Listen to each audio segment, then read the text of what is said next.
Olá, boa noite. Divulga imagens do primeiro ataque a ônibus registrado em Sorocaba. Veja agora os outros destaques do Noticidade. Mais 6 ônibus são incendiados em Sorocaba. Os alvos dessa vez foram ônibus intermunicipais fora de circulação. Moradores de Tatuí reclamam de falta de medicamentos distribuídos gratuitamente pela Secretaria Municipal de Saúde da cidade. Começa mais uma edição do Bazar e Companhia. O evento, que já é tradicional em Sorocaba, reúne diversos expositores em prol da Associação Educacional ProEx. Terça-feira, 27 de novembro, o Noticidade está no ar. E a onda de ataques a ônibus em Sorocaba continua. Mais 6 veículos foram incendiados na zona norte da cidade. Dessa vez, criminosos queimaram veículos que seriam leiloados. 5 ônibus foram totalmente destruídos pelas chamas. Um 6º coletivo foi empurrado para a frente pelos bombeiros para evitar estragos ainda maiores. Mesmo assim, acabou atingido pelo fogo. Moradores da zona norte de Sorocaba registraram o fogo durante a noite de ontem. O porteiro, que estava no local no momento do incêndio, não quis gravar entrevista, mas contou que não viu a ação dos criminosos e só viu a fumaça provocada pelas chamas. A garagem não tem câmeras de segurança. Os ônibus queimados eram da companhia Breda e já não circulam mais e seriam leiloados. Eles estavam no pátio que pertencia à TCS, empresa que operava linhas de transporte coletivo de Sorocaba e faliu em 2010. Os sócios da empresa eram os mesmos da Breda. O advogado designado como administrador judicial da massa falida da TCS explica que os danos representam prejuízos para funcionários da Breda. Para a Breda e para toda a comunidade que está esperando o resultado, o produto da venda. Sobretudo os funcionários que estão esperando receber as suas indenizações trabalhistas. Para ele, não há dúvidas de que o incêndio foi criminoso. Quando nós assumimos a massa falida, assumimos a administração dessa massa, nós tivemos a preocupação de esvaziar os tanques. Então os ônibus estão vazios, não existe óleo, não existe nada que pudesse precipitar um incêndio assim espontâneo, Com esse ataque, já são 8 ônibus incendiados, sempre durante a noite e na zona norte de Sorocaba, desde a última sexta-feira. Os 2 primeiros veículos eram utilizados no transporte coletivo. Em nota, o Sindicato dos Rodoviários de Sorocaba e região disse que vai solicitar ao síndico da massa falida da empresa TCS, o advogado Sadi Montenegro Duarte Neto, o reforço na segurança patrimonial que está sob sua responsabilidade para evitar novos ataques contra o patrimônio dos bens.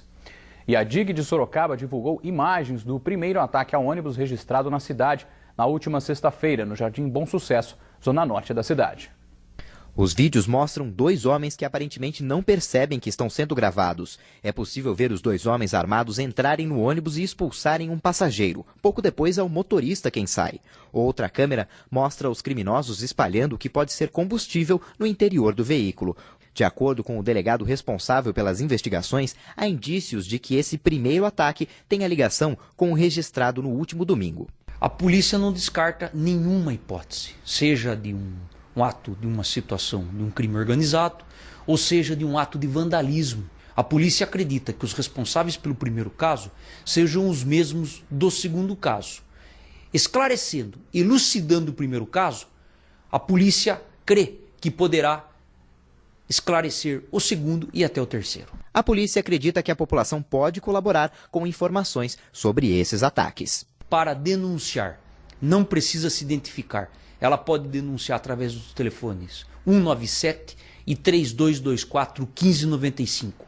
Este é desta delegacia especializada, onde um policial que está diretamente trabalhando, ligado a essa investigação, irá filtrar as informações recebidas. Pai e filho foram detidos por tráfico de drogas na Vila Santana, em Sorocaba. Segundo a Guarda Municipal, 2 adolescentes entraram em uma residência com o pai de 44 anos e o filho de 22, que já estavam dentro da casa. No local, foram apreendidas mais de 200 porções de crack, cocaína e maconha. Pai e filho foram recolhidos ao CDP e as menores liberadas. Operação Águas Claras. Polícia e Ministério Público, que investigam empresas suspeitas de participarem de um suposto esquema de fraudes em licitações, devem ouvir amanhã mais 9 pessoas. Os trabalhos já duram 15 dias.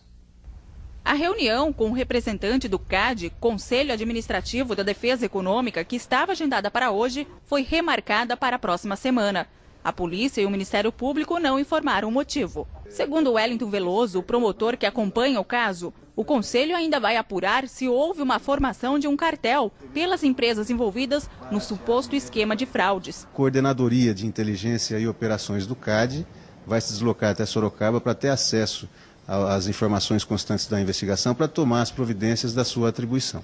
O promotor conta que durante as investigações ficou constatado que nas cidades onde o suposto esquema não ocorria, o preço do serviço de medição e emissão de contas de água seria até 40% mais barato. O preço que era imposto às autarquias não era o preço de mercado, era o preço ditado pelo cartel. Amanhã, mais 9 pessoas deverão prestar depoimento na delegacia antissequestro. Elas foram funcionárias do SAI em 2010. Moradores de Tatuí reclamam da falta de medicamento na cidade. Em alguns casos, os usuários dizem que há mais de um mês não recebem os remédios. Flávia não consegue sair da cama. Casada com Erivelto, a costureira aposentada por causa de problemas de saúde conta que há 2 meses não recebe a maioria dos 20 medicamentos de que precisa. Agora que eu tô sem os remédios, eu levanto da cama e não consigo parar em pé. Eu tenho que voltar e deitar. Às vezes eu saio e vou até ali à frente, tenho que voltar e deitar. Há 3 anos, ela faz tratamento para problemas nos rins, lúpus e labirintite. Há uma semana, a prefeitura forneceu remédios para tratamento contra lúpus e vitaminas, mas alguns ainda faltam. Mesmo com as receitas assinadas por médicos do SUS de Sorocaba e de Tatuí, ela não consegue os medicamentos para tratar dos hematomas e da labirintite. Eu recebi doação de 2 medicamentos, 3 medicamentos que eu estava precisando. Mas ainda falta 8 medicamentos. O casal buscou ajuda na Promotoria de Justiça da cidade, mas foi orientado a contratar um advogado, já que uma decisão judicial seria demorada. Mas os dois não têm condições de acionar um defensor da causa. Por conta do estresse, o marido começou a ter problemas de saúde. E para piorar a situação, os remédios para ele também pararam de chegar. Minha saúde está precária. Está precária, como subiu a pressão, os medicamentos aumentaram, qual assistente social comprava o remédio para mim, estou sem os medicamentos. É duro, é só Deus para ajudar nós, viu? E a Prefeitura de Tatuí informou por meio de uma nota que não existe corte em medicamentos nos postos de saúde. A única mudança que ocorreu nos últimos dias, segundo a assessoria, foi a forma de triagem que está mais criteriosa para a distribuição dos medicamentos. E olha só essa história, um bebê de menos de um mês que engasgou com o leite foi salvo depois da mãe dele receber orientações por telefone do Corpo de Bombeiros. O caso foi em São Roque. A mãe solicitou uma viatura e antes mesmo dos bombeiros chegarem, o bebê já respirava normalmente. A criança foi levada à Santa Casa da cidade e, felizmente, passa bem. Está comprovado, a maioria dos brasileiros dirige com os nervos à flor da pele. Pois é, uma pesquisa mostra que 60% dos motoristas já perderam o controle no trânsito. Dá uma olhada na origem do problema. Uma raladinha aqui. Essa ralada provocou aquilo. Aquilo é um estrago maior na porta. Não houve entendimento entre os motoristas e o homem que dirigia o carro de trás. Ele se exaltou. Você acha que isso é batida? Então espera. Aí ele pega o carro, embica o carro de frente aqui e enfia na lateral do meu carro. É bem o que mostra a câmera de segurança. O motorista alterado arranca como quem vai embora, mas não. Para no meio da rua, engata a marcha a ré e atinge a lateral do carro estacionado. Aí sim, acelera para abandonar o local. Ficou só a sensação ruim de um acidente mal resolvido. Chateado, surpreso, inconformado. Até porque a cobrança do conserto deu R$ 3.500. Não deu em nada, ainda. A gente se vê no tribunal. Você age da maneira como você tem que agir, eu vou agir da maneira que eu tenho que agir também, cara. Exatamente. A gente se vê no tribunal, então. Aí um mau exemplo não era para ser seguido, mas infelizmente é algo cada vez mais comum nas grandes cidades em todo o país.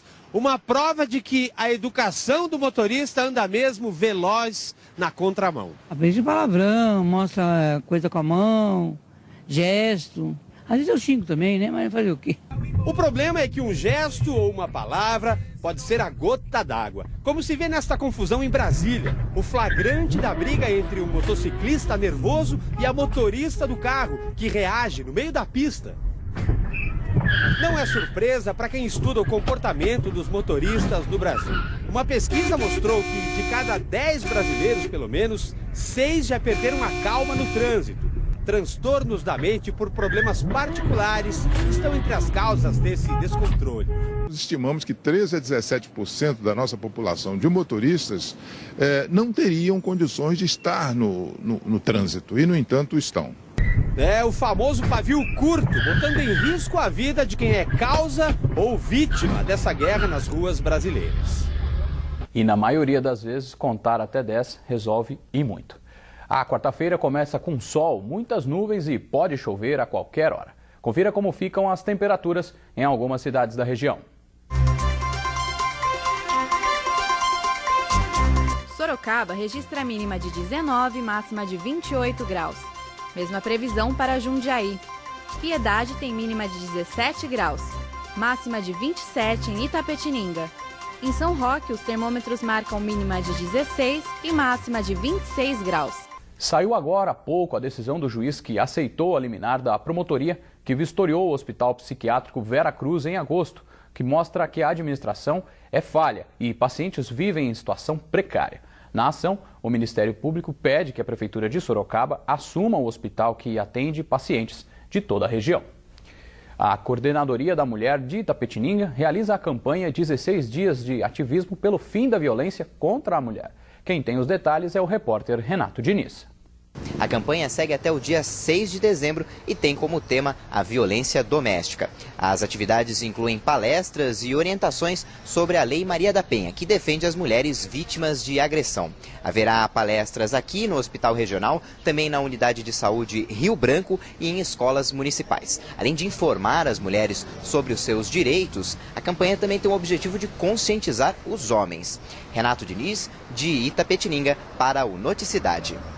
E para quem quiser mais informações sobre a campanha, é só ligar na Coordenadoria da Mulher de Itapetininga. O telefone é o 15 3273 4186. Começou hoje a 11ª edição do Bazar e Companhia. O evento, que já é tradicional em Sorocaba, reúne diversos expositores em prol da Associação Proex. Doces, roupas, bijuterias e muito artesanato. A maioria referente ao Natal. E é o espírito natalino que predomina aqui. Cada expositor pagou R$ 480 pelo espaço e ainda vão doar 10% do valor de toda a venda. O dinheiro vai para o fundo da Proex, entidade que atende a 146 crianças de Sorocaba. A gente tem a ajuda da prefeitura, mas no final não é suficiente para a manutenção da entidade, principalmente no final do ano, que a gente conta com 21 funcionários. E a gente tem que pagar o 13º, as férias, então acumula um pouco. São 4 dias de bazar. Mais de 2.000 pessoas são esperadas no espaço reservado para a solidariedade. Elas vêm comprar e ajudar. É importante a gente participar, né, dessa forma. É beneficente, né? Vamos ver se a gente dá uma colaboração aí. Oportunidade também aos 70 expositores. Cláudia Ferrer, que sempre veio para comprar, pela primeira vez será diferente. Ajuda as crianças da Proex, né, um trabalho bacana, e acho que vai ser uma semana bem gostosa aí de parceria, né, de conhecimento. Eu acho que vai ser bem legal.